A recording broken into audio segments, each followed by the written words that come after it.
Hey, have you ever seen these beautiful flowers? These flowers are Cultivating autumnale, or commonly known as autumn crocus. When the leaves begin to fall in early autumn, the autumn crocus emerges and brings bright colors to the autumn scene. These purple flowers surface in open meadows and sparse forests, bringing a touch of contrast to the landscape as nature prepares for winter. But, do you know that these beautiful flowers are highly poisonous? Eating the leaves, tubers, flowers, or seeds of this flower can be fatal. Just a few grams can kill an adult human. And this is the story of a murder using this beautiful autumn crocus.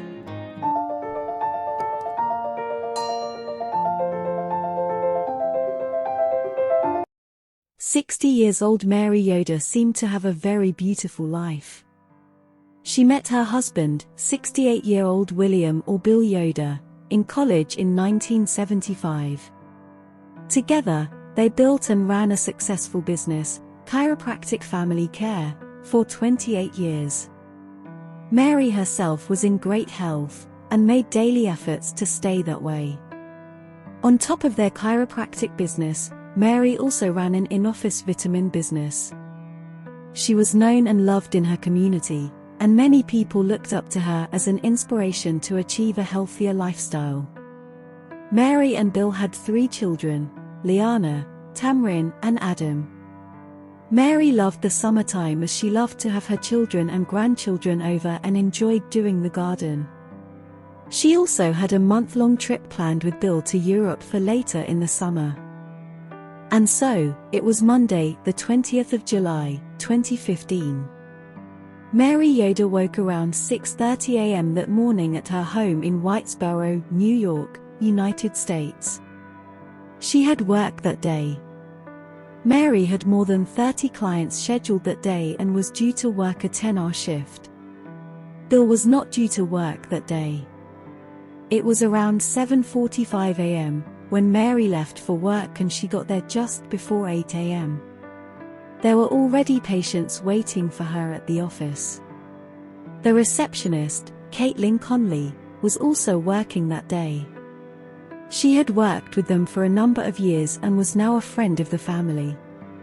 Mary was fine that morning in work, and at lunchtime, she went to Utica to visit her 93-year-old mother. She had just moved in with Mary's sister Sally, so Mary wanted to see if she had settled in well. Mary returned to the office sometime between 1 p.m. to 1:30 p.m. At 4:30 p.m., Mary suddenly did not feel well. She had nausea, vomiting, diarrhea and abdominal pain. It was just after 6:30 p.m. when Mary got home, and she spent most of the evening in the bathroom. Her condition did not improve. That night Mary slept in the living room as there was a bathroom beside it. Bill woke at 6:30 a.m. the next morning. When he saw Mary had not improved, looked pale, drained and exhausted, he rang their daughter Liana. Liana was a doctor. She told Bill to bring Mary to the hospital. At 9:30 a.m., Bill and Mary arrived at the hospital and various tests were carried out on Mary throughout the day. Nobody knew what was wrong with her, but her condition seemed stable. Mary was told she would have to stay overnight in hospital as more tests were needed. Bill went home. At 5:30 a.m. the next morning, July 22nd, there was loud banging at his front door.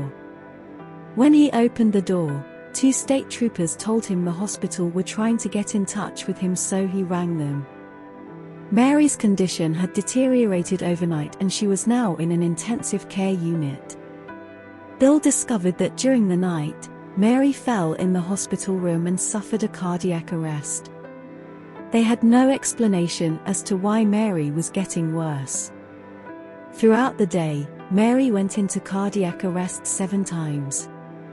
At 2:54 p.m. that day, the 22nd of July, Mary died. Yoder's entire family was shocked, as were all of Mary's siblings.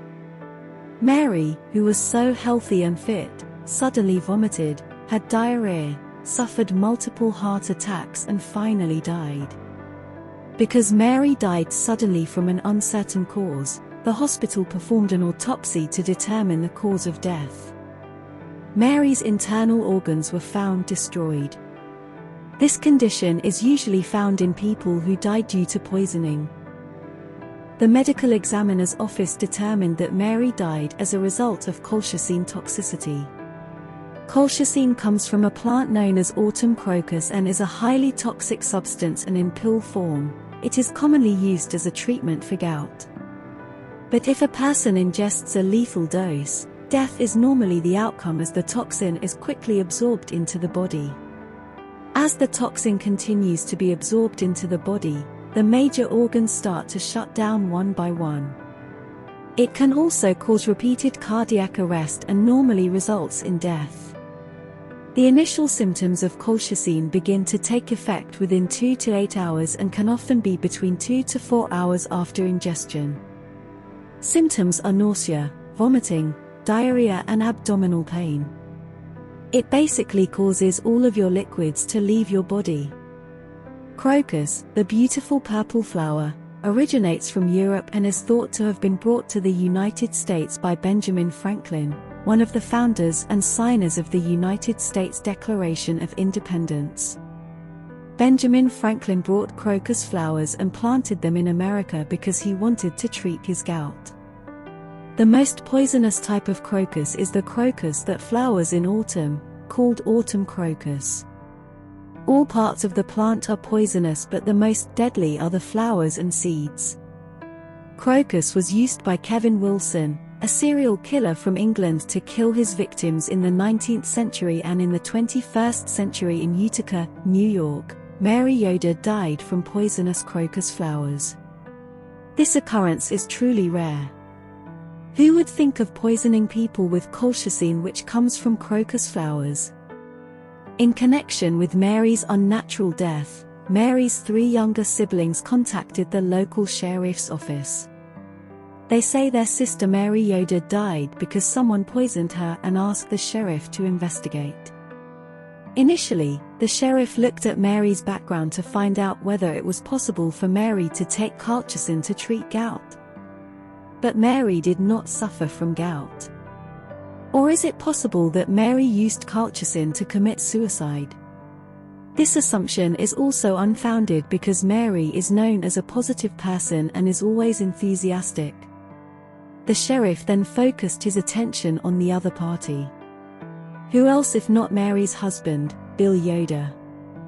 In every murder, it is natural for the authorities to first check the people closest to them, especially the spouse. This is based on experience because in murder cases, the perpetrator is usually someone close to the victim. The sheriff gets Bill Yoder's information. It turned out that he was in a love relationship with Mary's eldest sister, Kathleen Richmond, a widow whose husband had died and left him quite a lot of wealth. The sheriff wonders if Bill might have killed his wife in order to smooth things over with Kathleen Richmond and also to get insurance for his wife's death. But Bill denies this, saying he dated Kathleen Richmond after Mary died. Bill emphasized during their time together with Mary, he never cheated. The sheriff checked text messages between Bill and Kathleen Richmond and it was proven that they had only been in contact after Mary died. While regarding insurance, it turned out that Mary did not have insurance. And so, Bill was free from the sheriff's suspicions. On the 23 road of November 2015, the medical examiner's office and the Oneida County Sheriff's Department both received an identical anonymous letter. The person who wrote the letters knew that Mary's death was due to colchicine toxicity and claimed that the person responsible for Mary's death was her own son, Adam. Police asked Adam if they could search his car and he agreed. Based on information in the letters, they searched a specific area of his car and found a small bottle labeled colchicine and a receipt for the purchase of it. Police now knew from the receipt where and when it was purchased. There was a Gmail account on the receipt that was used as part of the online transaction. It was mradamyoder1990@gmail.com. Most of the transaction took place via email, but the seller also spoke to the buyer on the phone twice and described the buyer as having a young, soft female voice. The purchase was for 1 gram container of colchicine and was billed and shipped to the chiropractor family care of Adam Yoder. The police, who now suspect Adam as the main perpetrator, are trying to find information about Adam from people closest to him, one of whom is Caitlin Conley, a clinic receptionist who is Adam's ex-girlfriend. When asked by the sheriff, Caitlin admitted that she had been dating Adam for 2.5 years. Caitlin even became pregnant out of wedlock because of this relationship, but she aborted the pregnancy because Adam left her. According to Caitlin, Adam has problems with his parents. He rarely talks to Bill, his father, while with Mary, his mother. Adam's relationship is also not good. Adam's studies are not going well. Adam likes to drink and has a lot of debt. The man often asked his mother, Mary, for money. At first his mother gave Adam money, but recently his mother started being strict and stopped giving him money. This made Adam angry because he had a pile of debts that he had to pay off. When the sheriff asked her if Caitlin knew how Mary died, she said that she knew it was due to some toxin. She told them she had never heard of the word colchicine. Yet, when the package was delivered to the office, Caitlin had signed for it. The sheriff then asked for fingerprints and collected Caitlin's saliva for testing DNA if needed later. Meanwhile, the sheriff checked Adam's alibi for when his mother Mary was poisoned. Adam turned out to be out of town for a week, so it couldn't be that Adam poisoned his mother. The sheriff begins to doubt that Adam is the perpetrator of Mary's murder. Maybe someone else killed Mary and framed Adam. The sheriff's estimate was proven correct at the same time the results of the examination came out. The crime lab developed a female DNA profile from under the stamp on one of the envelopes used for one of the anonymous letters. Caitlin's DNA was compared to this and also to DNA profiles found on the murder weapon, that is the bottle of colchicine and the cardboard sleeve the bottle was packaged in. Her DNA profile was present on both items. On the office computer that Caitlin usually uses there are also hundreds of colchicine words recorded in internet search history. Police questioned Caitlin about the Gmail account. She said that she did not know that account and had not accessed it. Google provided police with the IP addresses associated with the Gmail account, and the providers of the IP addresses confirmed when and where the Gmail account was created, accessed, and subsequently terminated. The Gmail account was created in September 2014 from an IP address associated with the chiropractor family care. It was accessed several times from IP addresses connected to Caitlin's phone and her home. The Gmail account was used almost exclusively for the specific purpose of the purchase of the colchicine. A W-9 tax form that was required for the purchase of the colchicine was typed out using a typewriter at the chiropractic family care on the 14th of January, 2015 when Caitlin was working there. The colchicine was bought using a gift card. That gift card was bought by Caitlin. Her phone contained images of research on poison. The evidence was mounting up against Caitlin. Caitlin Conley then was charged with second-degree murder in the death of Mary Yoder. But, what was Caitlin's motive for killing Mary? When questioned by the police, Caitlin denied her involvement, but admitted that she was the one who sent the mysterious letter to the sheriff because she knew that Adam had killed her mother and wanted Adam to be arrested, but Caitlin insisted that she was not involved in the murder. At the trial, the defense claimed Bill was to blame for Mary's death. They believed he likely laced Mary's daily protein shake that morning before work, and that is why he decided not to work that day. They believed he had a motive, and that was in the form of an alleged illicit affair with Mary's older sister, Kathleen Richmond. The prosecution disagreed. They claimed that all of the evidence proved it was Caitlin. They believed the motive for murder was revenge. After Adam ended their relationship, She wanted him to pay, and that is why she poisoned his mother and sent letters trying to frame him for murder. The jury could not reach a verdict and the trial ended in a hung jury, a mistrial. 5 months later, Caitlin was tried again, but this time they didn't accuse Bill. The defense blamed Adam instead. At her second trial, the jury was told they could consider first-degree manslaughter. The jury at one point told the judge they couldn't reach a decision, but the judge told them to keep deliberating. They did, and the jury reached a verdict. They found her guilty of the lesser charge of first-degree manslaughter. Mary's family asked the judge to give Caitlin the maximum sentence. They noted that she had expressed no remorse for the violent and painful way she ended Mary's life. Caitlin was sentenced to 23 years in prison. This case still leaves many questions. 3 of Mary's sisters are not convinced that Caitlin poisoned her, but instead they believe that her husband Bill did. When Mary first got to the hospital, she was sick, but she was not deathly ill. In their opinion, the sudden change of behavior after she had purged everything and seemed to feel better suggests that Mary had been poisoned with a lethal dose while she was in the hospital. Once Mary's condition started to deteriorate, Bill became unreachable both by Mary and by hospital staff. Police had to actually go to Bill's house and bang on his door, and even then it took a while before he would answer. He told them he would get to the hospital as soon as possible. While this trip should have only taken Bill around 15 minutes, it would be an hour later before he arrived. Another thing that Mary's sisters find odd is that Bill and Adam seemed eager to cremate Mary's remains, weeks before toxicology reports even came back. Bill and Adam had not reached out to extended family to tell them what had happened. Mary's sisters believe that money was certainly a motive. They point out that $400,000 is enough for one person to live off of, but not 2. Bill had wanted to retire, but wasn't able to do so until immediately after Mary died. He went back to work for a few weeks starting October 15, 2015 before he left again. Mary's sisters point out that the day that he went back to work was also the day that a police report had been filed that opened the homicide investigation. They believe that during these few weeks, he and Adam began executing a plan to frame Caitlin for the murder.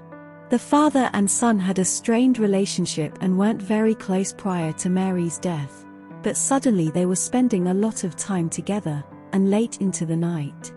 They claimed that they were playing board games.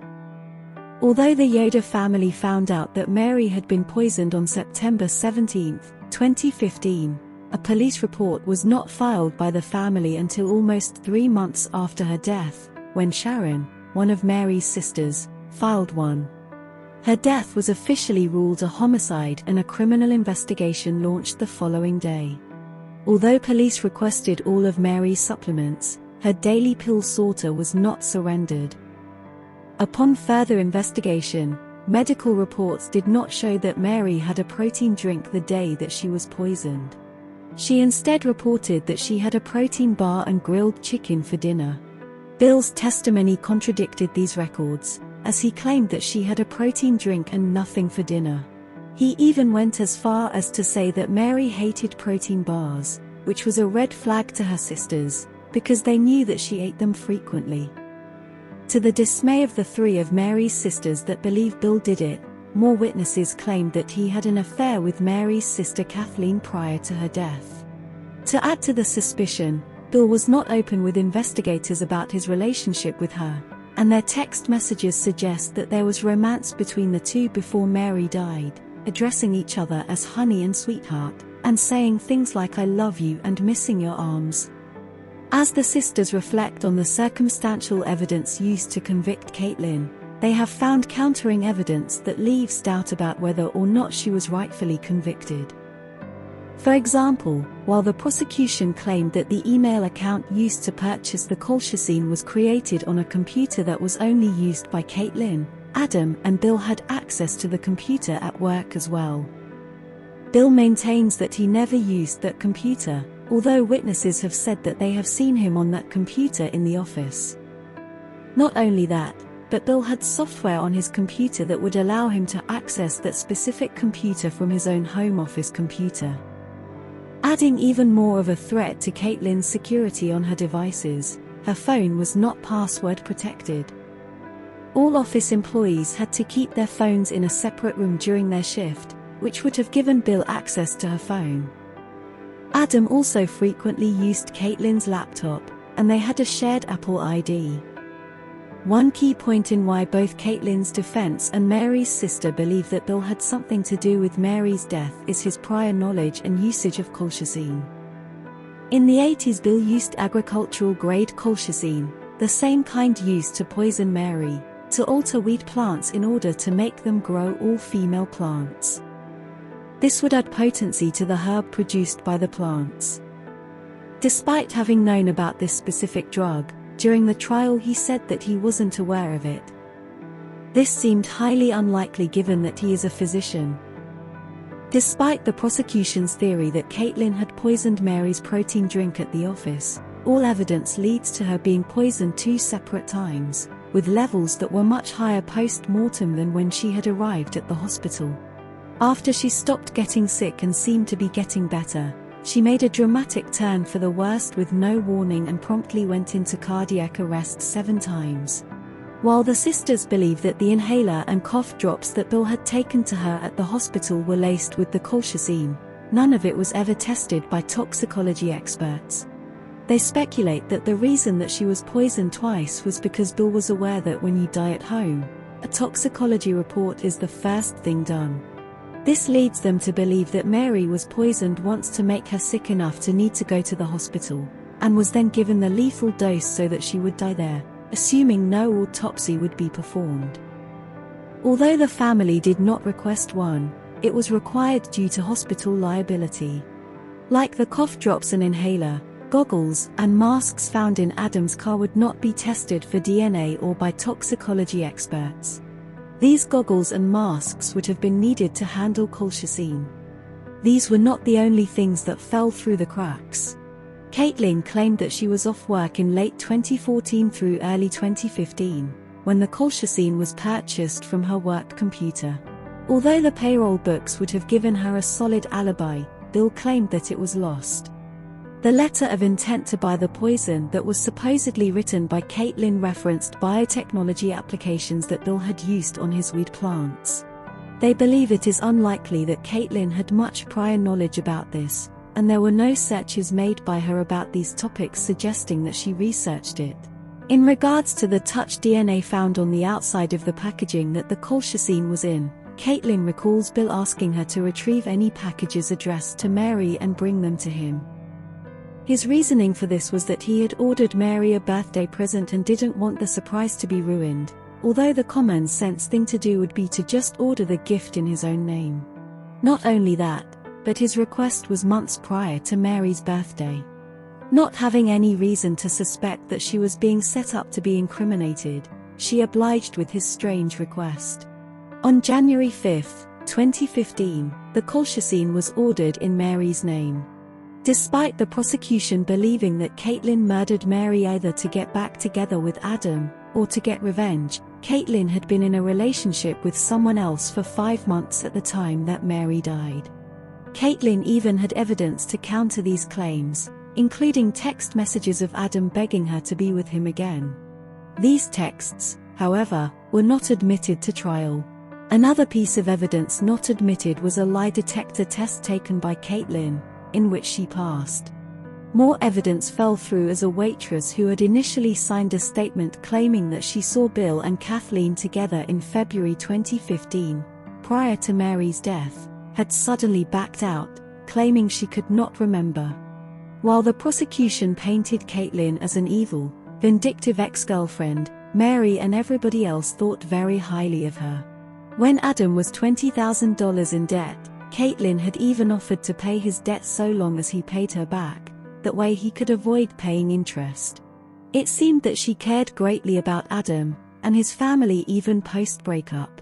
While Mary's sisters believed that Bill and Adam had something to do with her death, they were shocked and devastated to find out that they were given immunity by agreeing to testify against Caitlin. While many still believe in Caitlin's innocence and continue fighting for her release, she will not be eligible for parole until 2037. Caitlin's legal team has filed for appeals, but they have all been denied. This case is very complicated. Social media such as Reddit also discussed this case a lot. Some believe Caitlin is guilty because all the forensic evidence points to her and is irrefutable. It's just that Caitlin didn't have a strong motive to kill Mary. There are also those who think that Bill Yoder and the youngest son, Adam, had a strong enough motive to kill Mary, but there is no forensic evidence that points to them. Because this case was published in the media, crocus flowers were widely discussed. Who would have thought that behind its beautiful appearance with a charming purple color there is a very deadly poison? And so, in your opinion, who really killed Mary Yoder?